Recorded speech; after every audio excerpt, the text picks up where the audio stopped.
Kejaksaan Agung mendapatkan sejumlah barang bukti yang menguatkan untuk menetapkan Direktur Utama PT Sri Rezeki Isman Tbk atau Sritex 2014-2023 yang saat ini menjabat sebagai Komisaris Utama. Iwan Setiawan Lukminto sebagai tersangka kasus korupsi penyalahgunaan kredit perbankan. Kejagung juga menahan Direktur Utama PT Bank DKI Jakarta tahun 2020, Zainuddin Mapa, dan pejabat PT Bank Jawa Barat Banten atau BJB berinisial DS yang menjabat sebagai pemimpin divisi korporasi dan komersial tahun 2020. Ketiganya kini ditahan di Rutan Salemba, Jakarta.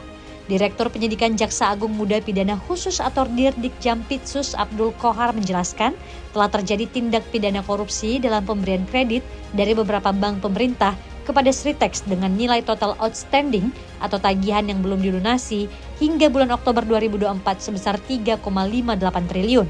Dengan rincian dari Bank Jateng sebesar 395,5 miliar, dari Bank BJB 543 miliar lebih, Bank DKI 149,7 miliar, serta bank sindikasi yang terdiri atas BNI, BRI, dan LPEI yang jumlahnya mencapai 2,5 triliun rupiah.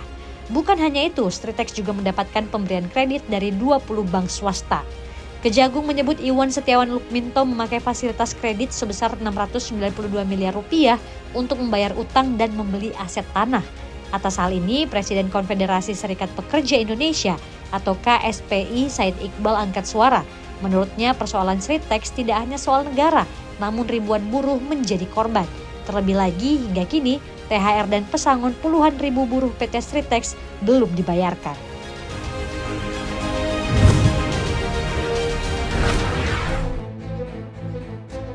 Bank Indonesia mencatat defisit transaksi berjalan atau Current Account Deficit atau CAD melanjutkan tren penyusutan ke angka 0,2 miliar dolar Amerika Serikat pada kuartal pertama 2025. Dibandingkan dengan 2 kuartal terakhir, pada kuartal keempat 2024 CAD tercatat senilai 1,1 miliar atau 0,3% dari PDB. Sementara pada kuartal 3 2024 di level 2 miliar dolar Amerika Serikat. BI mengklaim defisit transaksi berjalan tetap rendah di tengah perlambatan ekonomi global. Selain itu, transaksi modal dan finansial mencatat defisit yang terkendali di tengah meningkatnya ketidakpastian pasar keuangan global. Lebih lanjut, transaksi modal dan finansial pada kuartal 1 2025 mencatat defisit 300 juta dolar. Sementara itu, investasi lainnya mencatat defisit dipengaruhi oleh penurunan penarikan pinjaman pemerintah dan swasta, serta peningkatan investasi swasta pada beberapa instrumen finansial luar negeri.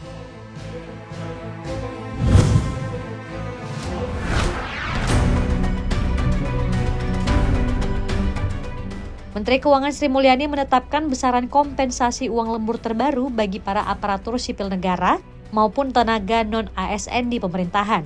Penetapan uang lembur terbaru ini tertuang dalam Peraturan Menteri Keuangan atau PMK nomor 32 tahun 2025 tentang standar biaya masukan tahun anggaran 2026 yang diberlakukan Sri Mulyani sejak 20 Mei 2025. Adapun rincian dari uang lembur dan uang makan lembur bagi para ASN yakni uang lembur golongan 1 hingga golongan 4 masing-masing 18.000, 24.000, 30.000, dan 36.000 per jam. Dan untuk uang makan lembur golongan 1 dan 2 yakni Rp35.000, golongan 3 dan 4 Rp37.000 dan Rp41.000 per hari. Sementara untuk non-ASN uang lembur bagi honorer Rp20.000 per jam. Untuk satpam, pengemudi, petugas kebersihan, dan sebagainya Rp13.000 per jam. Untuk uang makan pada 2 kategori tersebut yakni masing-masing Rp31.000 per hari dan Rp30.000 per hari.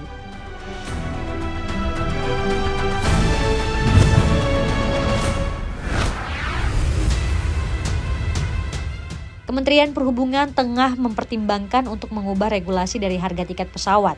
Evaluasi mengenai komponen harga tiket sedang dilakukan. Direktur Jenderal Perhubungan Udara Kementerian Perhubungan Lukman F. Laisa mengatakan terdapat beberapa hal yang menjadi evaluasi pemetaan tarif angkutan udara seperti kenaikan komponen maintenance yang sudah termasuk biaya maintenance reserve yang menyebabkan maskapai membutuhkan biaya besar untuk reaktivasi pesawat udara demi memenuhi permintaan pasca COVID-19. Selain itu ada gangguan pada ekosistem suku cadang di tingkat global.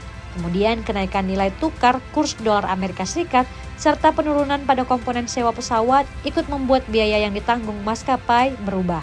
Menurut Lukman, penyesuaian tarif angkutan udara niaga berjadwal dalam negeri kelas ekonomi terutama sangat diperlukan untuk rute-rute jarak pendek. termasuk penyesuaian tarif batas bawah dari tarif batas atas untuk menghindari predatory pricing dan mendorong persaingan usaha yang lebih sehat.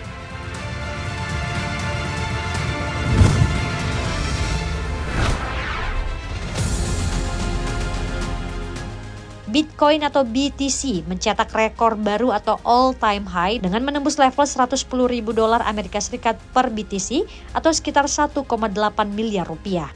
BTC menanjak 1,26% di angka $109.621 AS. Sementara beberapa waktu sebelumnya, secara intraday harga BTC sempat menyentuh level $110.636 Amerika Serikat.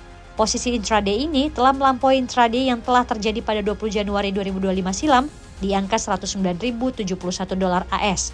Beberapa analis menyatakan rekor tertinggi Bitcoin didorong beberapa sentimen, diantaranya angka inflasi Amerika Serikat yang lebih rendah, deeskalasi perang dagang AS-China, dan penurunan peringkat utang negara Amerika Serikat oleh Moody's.